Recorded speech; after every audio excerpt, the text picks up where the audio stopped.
حضرت ابو ہریرہ رضی اللہ عنہ کہتے ہیں کہ رسول اللہ صلی اللہ علیہ وآلہ وسلم نے فرمایا، جب آدمی زنا کرتا ہے تو ایمان اس سے نکل جاتا ہے اور بادل کے ٹکڑے کی طرح اس کے اوپر لٹکا رہتا ہے، پھر جب زنا سے الگ ہوتا ہے تو دوبارہ ایمان اس کی طرف لوٹ آتا ہے۔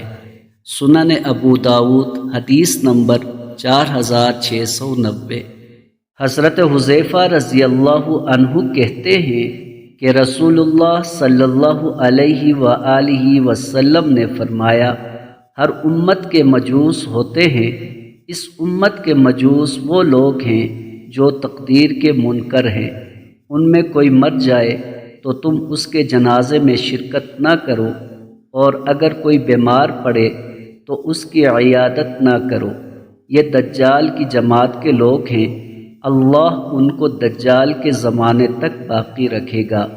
سنن ابو داؤد حدیث نمبر 4692۔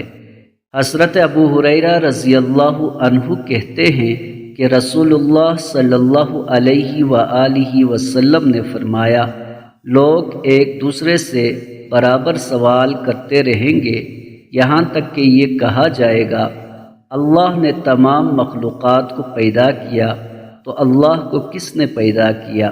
لہٰذا تم میں سے کسی کو اس سلسلے میں اگر کوئی شبہ گزرے تو وہ یوں کہے، میں اللہ پر ایمان لایا۔